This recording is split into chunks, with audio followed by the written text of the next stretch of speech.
కానీ సార్ ఒక పొలిటీషియన్కి ప్రతి ఒక్కరికి తెలిసిన విషయం యాక్చువల్గా చెప్పాలంటే అది పొలిటీషియన్కి మాత్రమే కాదు, సాధారణంగా మనకు కూడా తెలిసిన విషయం ఏంటంటే ఒక రాజకీయ నాయకుడిగా ఉన్న వ్యక్తికి, రాజకీయాలలో ఉన్న వ్యక్తికి ప్రజలు చాలా ఇంపార్టెంట్.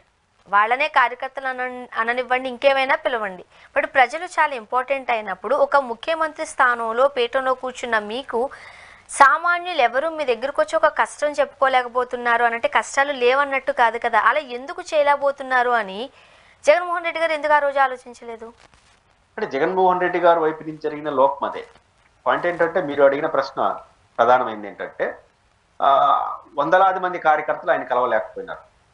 ప్రజలు కలవలేకపోయినా ప్రజలతో బాగున్నాడు ఆయన. 40% ఓట్లు వచ్చాయంటే ప్రజలే వేస్తేనే. ప్రజలతో బాగుంటే ప్రజలు ఎప్పుడు కూడా కలవాలనుకోరు. ప్రజలు మాకు రాజు బాగా చూసుకుంటే చాలనుకుంటారు. సంక్షేమ పథకాల ఇంకోటి ఉంటే ఒక గెలవడానికి కావాల్సిన ఏర్పాట్లు అయితే ఆయన చేసుకున్నాడు. అయితే ఇక్కడ యంత్రాంగం ప్రజలకి పార్టీకి వారధులుగా ఉండాల్సిన కేడరు ఎవరైతే ఉన్నారో వాళ్ళు కలవలేకపోయారు. ఆయన కలవలేకపోవడం కారణం ఏంటి, దాన్ని ఈయన స్టడీ చేయాలి. ఆయన ఏమనుకున్నాడు, మనం నాతో ఉన్న వాళ్ళందరినీ నేను పదవులు ఇచ్చాను. నేను ముందు చెప్పాను కదా, ఆయనతో డే 1 నుంచి నడిచిన వాళ్ళందరికీ టాప్ ప్రయారిటీ ఇచ్చాడు. అడ్వైజర్లుగా, లీడర్లుగా, ఎమ్మెల్యేలుగా. కొంతమంది అయితే ఎమ్మెల్యే గెలవలేడు, ఇంకోరికి ఇవ్వండి అని చెప్తే ఆయన అన్నమాట ఏంటో తెలుసా, ఆ ఒక్క సీటు ఓడిపోతామని కూడా ఇవ్వండి అని చెప్పాడు. పేర్లు చెప్పడం బాగుండదు కానీ కొన్ని చోట్ల నియోజకవర్గాల్లో మీలాంటి వాళ్ళు జర్నలిస్టులు, అనలిస్టులు అనేవాళ్ళు సమ్ ఎక్స్కి కానీ సీట్ ఇస్తే ఓడిపోతారు, ఆయన కాకుండా ఎవరిచ్చినా ఆ నియోజకవర్గంలో గెలుస్తారంటే ఆ ఒక్క నియోజకవర్గంలో ఓడిపోతాడని ఆయన సీట్ ఇస్తాను అన్నాడు. 2019 ఇచ్చాడు. చాలా మందికి 5-10 మంది ఉన్నారు అటోళ్ళు. అంటే అర్థం ఏంటి, నా కోసం నిలబడినాడు ఓడిపోయిన పనులు నేను ఇస్తానన్నాడు. That spirit. జగన్మోహన్ రెడ్డి అంత స్పిరిట్ ప్రదర్శించాడు. అయితే మీరు ఎందుకు ప్రదర్శించారు, కష్టంలో మీతో ఉన్నారనే కదా. మళ్ళీ అదే ఈ మీతో పాటు కష్టంలో ఉన్న వాళ్ళకి అంత సహాయం చేయాలనుకున్నారు కదా, మీతో నడిచిన వందలాది మంది కేడర్కి అలాంటి సహాయం అందుతుందా లేదా అనే మానిటరింగ్ వ్యవస్థలో ఫెయిల్ అయ్యాడు. అంటే ఇప్పుడు నిజానికి ఇది జగన్ చేయలేడు. చంద్రబాబు నాయుడు గారు, జగన్ గారు, పవన్ గారు ఎంతమంది చూస్తారు రోజు, ముఖ్యమంత్రి అయిన తర్వాత నాయకుడు చూడలేడు, వేలాది మందిని చూడలేరు. ఎలా జరగాలంటే ఆయన చుట్టూ ఉన్న కోటరీ, ఆయన నియమించినటువంటి ఎమ్మెల్యేలు, ఎంపీలు, మంత్రులు ఎవరైతే మహా అంటే 200-300 మంది ఉంటారు కదా, వాళ్ళందరినీ బాగా చూసుకున్నాడు. 400-500 మందిని బాగా చూసుకున్నాడు ఆయన చుట్టూ ఉన్న వాళ్ళని. ఈ 400-500 మంది 400-500 మంది చూసుకోవాలి. వాళ్ళు 100 మందిని చూసుకుంటే సెట్ అయిపోయింది. వాళ్ళు పట్టించుకోవాలి. అసలు సమస్య అది. ఈయన ఎంత ప్రేమతో ఆ స్వర్ణానేమకి మంత్రి పదవి ఇచ్చినాడో, ఆ స్వర్ణానేమో పక్కనవాడికి ఆ ప్రేమ పంచలా. ఆయనేమో మీకు 100 రెట్లు ప్రేమని ఇచ్చినాడు, మీరు 1% కూడా కిందకి డెలివరీ చేయలే. ఇక్కడ ఆటంకం అయిపోయింది. కానీ ఒక రోజు స్వర్ణాన్ని చూస్తారు, 2 రోజులు చూస్తారు, 3 రోజు మిమ్మల్ని నియమించిన చూస్తారు. ఎన్నికల నాటికి జగన్ చూశారు, ఈయన వల్ల ఏమి తయారైంది.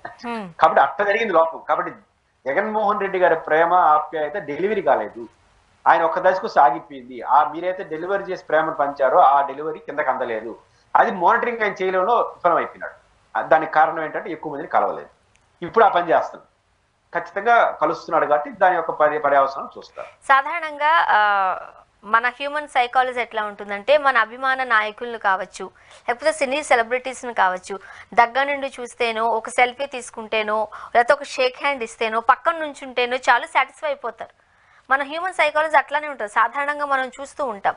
ఇక్కడ జగన్మోహన్ రెడ్డి గారు వృద్ధులకు సంబంధించిన పెన్షన్లు ఇచ్చేస్తున్నాను, నా తాత, నా అవ్వ, నా అన్న అంటూ నిరుద్యోగులకు ఎంతో కొంత భృతిని ఇస్తున్నాను, పెన్షన్లు ఇస్తున్నాను.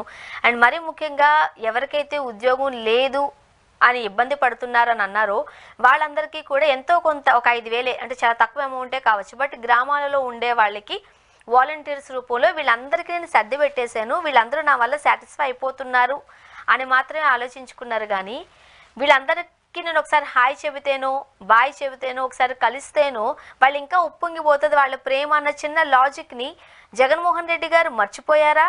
అదంతా ఏం అవసరం లేదులే అన్న ఒక అభిప్రాయాన్ని కోటరీ ఏర్పరిచిందని అనుకోవాలా? జగన్మోహన్ రెడ్డి గారు రాంగ్ ఎక్కడంటే, ఆయన మర్చిపోలేదు. మర్చిపోయింటే 500 మందికి ఎందుకు ప్రోత్సహిస్తాడు? నేను ముందు చెప్పాను కదా, ఆ ఎమ్మెల్యే క్యాండిడేట్ ఓడిపోయినా పర్వాలేదు ఇవ్వండి, ఎందుకంటే నాతో పాటు 10 ఏళ్ళు కష్టాల సుఖాలు ఆయన ఉన్నాడు అంటే ఎంత ప్రేమను పంచినట్టు. కానీ జగన్మోహన్ రెడ్డి గారు ఆ ఆప్యాయతను పంచకూడదని కాదు, ఆయన నేను ఎట్టని ఎమ్మెల్యేల మీద పంచానో వాళ్ళు కూడా అట్లే ఉంటారని అనుకున్నాడు. అక్కడ జరిగింది మిస్టేక్.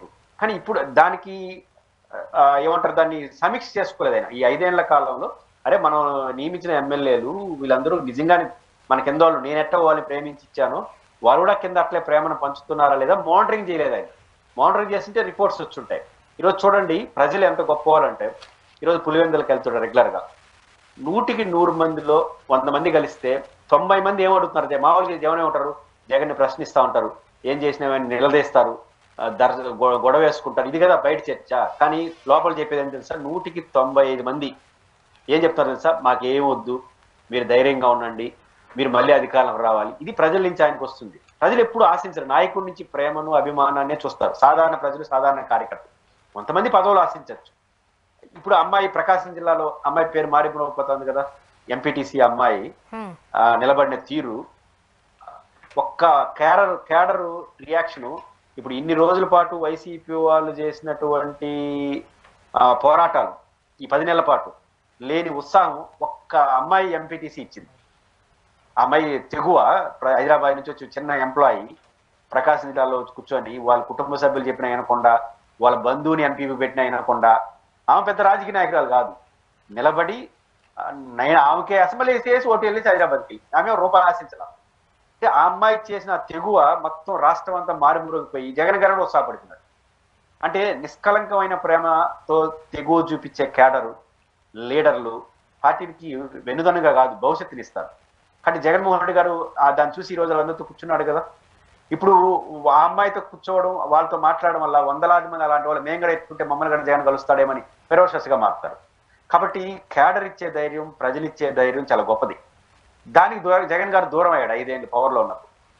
పట్టించుకోవడం కాదు, వీళ్ళు చేసుకుంటారులే అనుకున్నాడు, వాళ్ళు రివర్స్లో చేసినారు. కాబట్టి ఇప్పుడు దాన్ని అర్థం చేసుకున్నట్టున్నాడు. ఆ రివర్స్లో చేసిన వాతావరణం మెకానిక్, ఒక ఏజెన్సీ, ఒక ఏర్పాటు, నా ప్రేమను కింద కార్యకర్తల వరకు అందుకునే ఒక ఏజెన్సీ, ఒక వ్యవస్థ ఏర్పాటు ఆయన ఇంకా చేసుకోవాలి. గతంలో అది ఫెయిల్ అయింది. దాని స్థానంలో కొత్త ఆలోచన చేయాలి. మనం సమ్ ఎక్స్ని ప్రేమించాం, ఆ ప్రేమించిన వాళ్ళు యథాతథం కింద వాళ్ళు ప్రేమిస్తారనేది ఫెయిల్. కాబట్టి అదేదో నేనే కిందకి పంచాలని నిర్ణయానికి ఇప్పుడు వచ్చినాడు. అందువల్ల నేనే మీతో ఉంటాను, మీరందరూ మీకు మంచి చేసిన వాళ్ళు గుర్తుపెట్టుకోండి, చెడు కూర్చొని నేను మీకు నా దగ్గర రాని ఎందుకు మాట్లాడుతున్నాను, నేనే చూసుకుంటాను, అది అయ్యే పని కాదని నిర్ణయానికి వచ్చాడు. ఖచ్చితంగా ఆ ఏర్పాట్లు చేసుకోవాలి, వ్యవస్థాగత ఏర్పాట్లు చేసుకుంటే ఖచ్చితంగా మీరు అన్నట్టు ఖచ్చితంగా గౌరవాన్నే సమాజం ఎక్కువ కోరుతుంది. డబ్బులు, ప్రాజెక్టులు, పదవుల కన్నా గౌరవాన్ని కోరుతుంది. అది ఇవ్వగలిగితే ఖచ్చితంగా ఆ పార్టీకి మంచి భవిష్యత్తు.